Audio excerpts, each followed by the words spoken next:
Greetings, everyone. Hope all of you are having an absolutely fantastic day. Yesterday, the embargo for content creators who were invited out by BioWare finally lifted, and they were able to give us a glimpse into all that they experienced when playing Dragon Age the Veilguard. I've looked at a ton of different content creators' videos, from Luality to Wolfheart FPS to Mr. Matty Plays to Kyla Elizabeth, and I've definitely got some thoughts. A lot of them good. There were some very awesome things showed that I wasn't expecting. But there are a couple of drawbacks I have now that I honestly did not have before. So buckle up, let's go ahead and have a conversation. By the way, just about all the footage that is in this video is going to be from Wolfheart FPS. Really appreciate him giving permission to me to allow him to use this footage. Let's kick things off with what you do in the beginning of the game, character creation, which looks absolutely incredible. To be honest with you, I'm feeling like it's the best character creator we've ever seen in a game. It's got more variety in what kind of base face you can use compared to Baldur's Gate 3.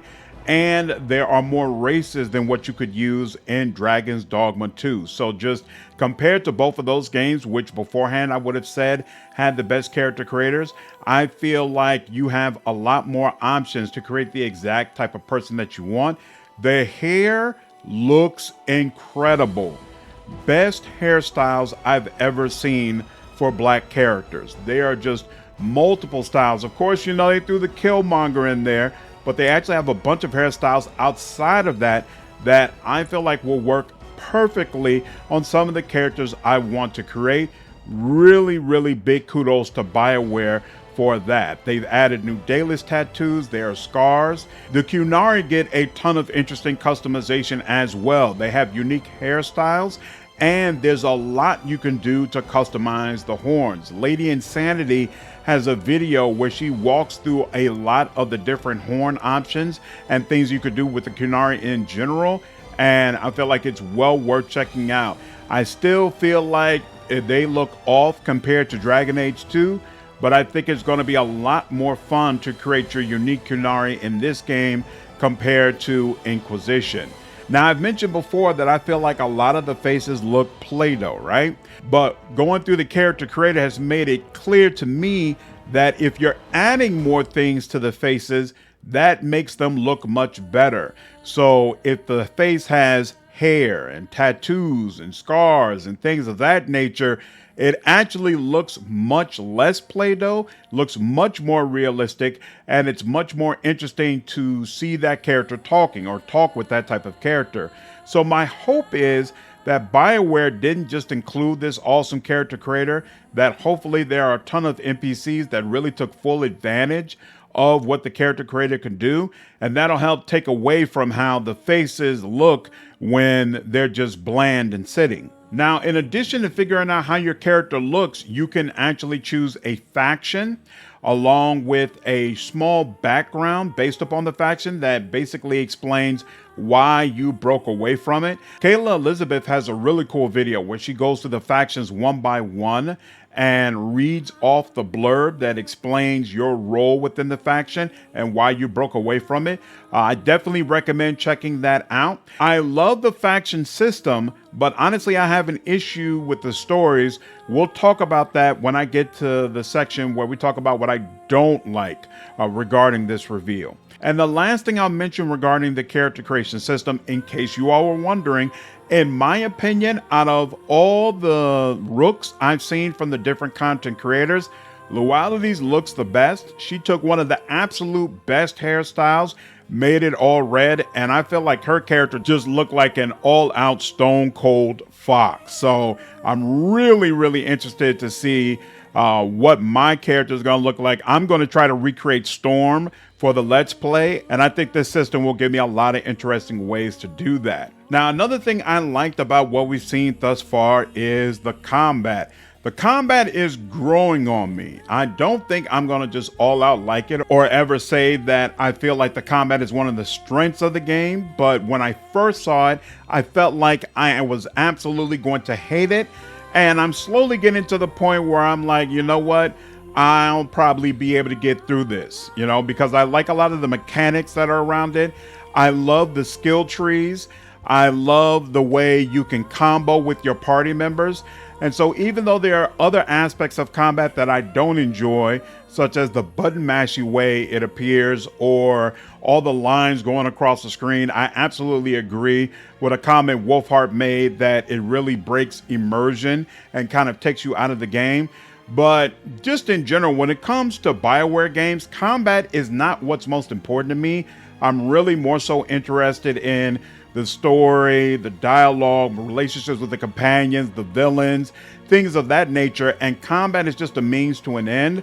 So combat being mediocre is not really that big of a deal to me. Like, I was never all that wowed by the first Mass Effect's combat. You know, it wasn't until Mass Effect 2 that I was like, oh man, I actually really love being in these gunfights, you know? So I feel that I'll probably consider Veilguard to be the same way, where combat, again, is just a means to an end. It's not wowing me, but hopefully all the stuff about Solus and the party members and things of that nature will pull me along and make me still want to go through the game. Speaking of which, pretty much across the board, people had glowing things to say about the story and the writing and the dialogue. I am so happy to hear that. Of course, when the first trailer came out, there were serious concerns about whether or not Dragon Age will retain the dark elements that we've come to know and love from the series.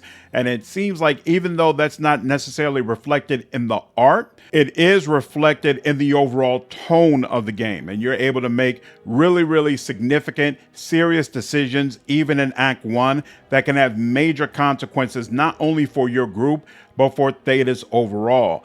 Mr. Matty Plays has a really interesting video where he interviews Corin, who I believe is a creative director for Veilguard, and she talks about how Act 1 is really all about making significant decisions, and then Act 2 is about dealing with the fallout of your decisions, both on a personal level and, again, how Thetis has been impacted.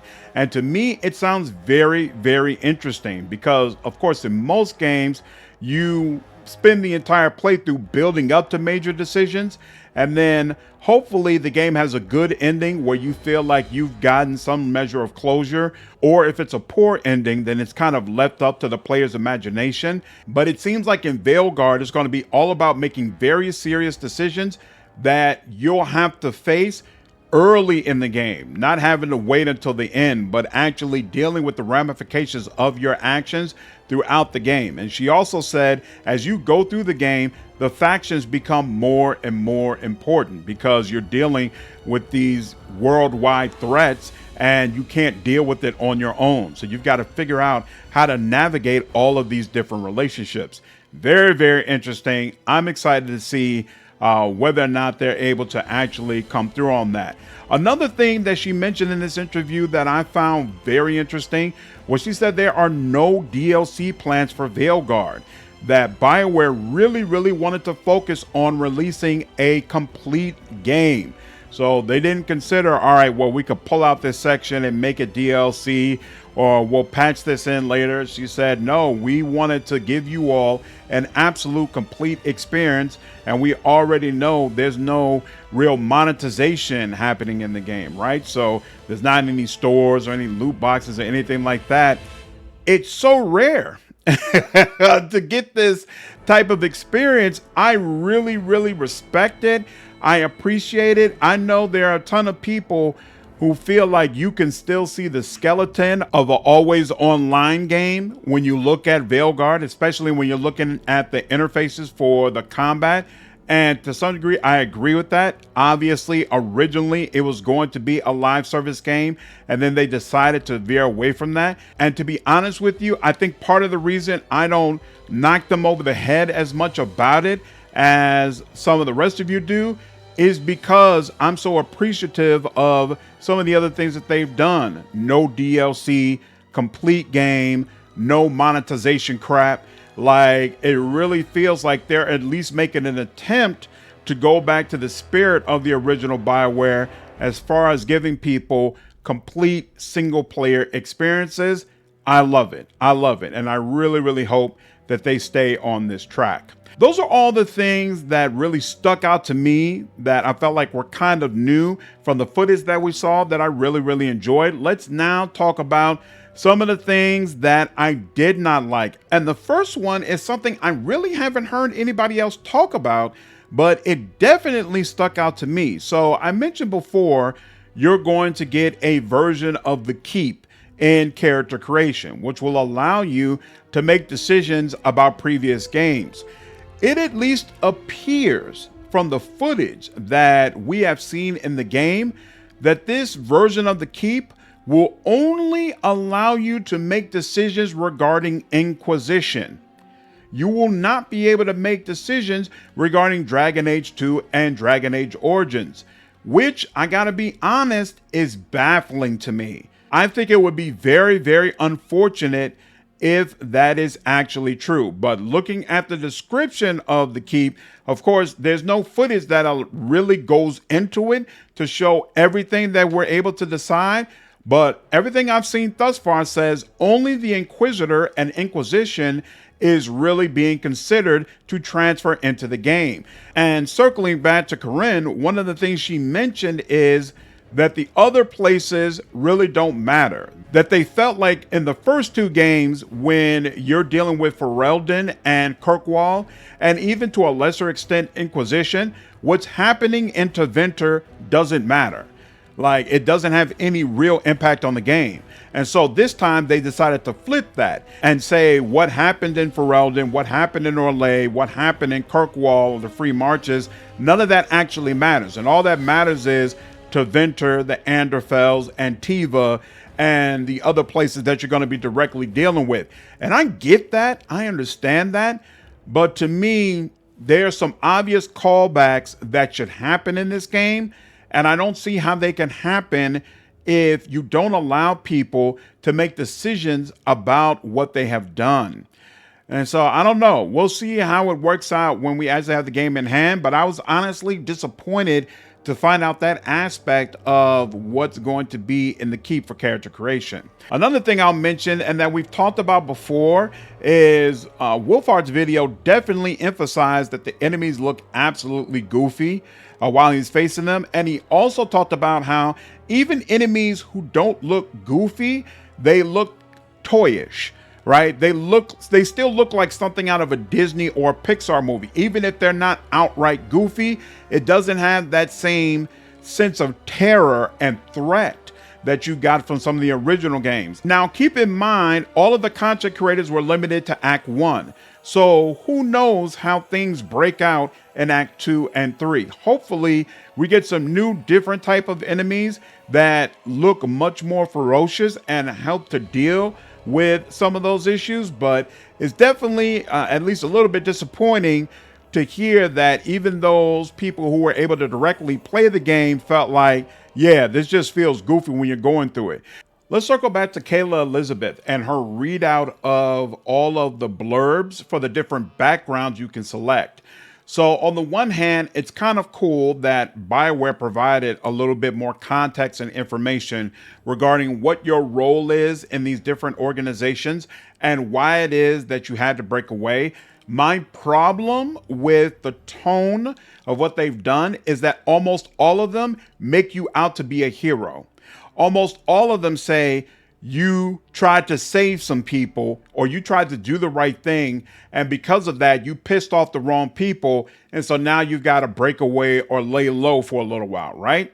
And to me, this ties into BioWare making it clear that the reason we don't have access to blood magic is because they don't want us to be too evil, right? So it feels like the game is going to choose the player's morality. Now, of course, there's been kind of an erosion of this over time with the Dragon Age series in general. In Origins, I felt like you could basically be flat out evil if that's what you wanted to do. And Dragon Age 2, you could kind of be evil, but it was always really more so being a jerk. And then in Inquisition, you pretty much had to be the hero. You could be a jerk about it, but it was very, very difficult to be a flat out evil person and allowing evil to have a foothold in Thetis, right? And I feel like what's happening in Veilguard, from what we've heard thus far, is even more of a continuation of that, where the developers are basically saying you have to be the hero, you have to be the good guy, and you can be an asshole about being a good guy, but that's about it. I hate that. I absolutely hate that. I feel like you get so much more replayability in games when the developer allows you to have your own morality and make your own decision about what is your personal code and what is good or evil. That's what I loved about Origins. It's what I've loved about the Witcher games that we've played. It's what I love about the Fallout games. Like, I really feel like games benefit more when players have a choice about how they're going to approach different situations. Not no matter what, you have to save the day and you have to save the world. So we'll see how it works out. You know, it also makes me more hesitant about the level up system being used for the party members. You know, for those who don't know, your party members, they don't really get XP. Instead, they get skill points based on when you complete certain quests with them or have certain dialogues with them. As you learn more about them, you'll be able to level them up more. And my question becomes, do they have to like me? Is it enough that I am experiencing their content, experiencing those conversations, or do I have to experience them in a way that the party member actually likes in order for them to be able to raise up their skills? One of the things I really loved about Dragon Age 2 was the rivalry system. Your party members did not have to like you to stay. In fact, sometimes the fact that they hated you so much was part of what pulled them in. Like, the rivalry system in Dragon Age 2 was so unique and so fantastic. I hope there's at least some aspect of Veilguard that says we don't have to like each other to be able to work towards saving the entire world. We'll see. The last thing I'll mention, and this is a small note because we haven't seen enough of the game in order to really be sure about this, but there were definitely a couple of reports regarding uneven voice acting and people feeling like the tone that was used for the voices in certain situations didn't match what was happening, which speaks more to the voice acting director than the voice actor themselves. So hopefully that's all been cleaned up by the time the game actually releases. And for the most part, we'll see good performances. I saw a video of early game Solus, and I mentioned on Twitter actually that he sounded off, especially compared to what I remember about him from Inquisition. He seems like a very different person compared to the more introspective version of Solus that we get in the last game. But somebody mentioned that, hey, you could look at it as we're finally hearing what the real Dreadwolf sounds like, and the original version of Solus was the one who was slowly waking up. And I actually kind of like that, so I'm definitely going to approach the game that way when I get the full version. But we'll see whether or not the voice actor performances are up to the same level of quality that we've come to expect from the Dragon Age games. And that's it. That's my overall thoughts compared to everything we've seen thus far. Again, I'm very excited. Definitely looking forward to this. I think there's a lot to love. Some things I have reservations about, but maybe I won't have those reservations once I play the full game. Looking forward to hearing you all's comments. Let me know what you think. I'll see you in the next video. Take care.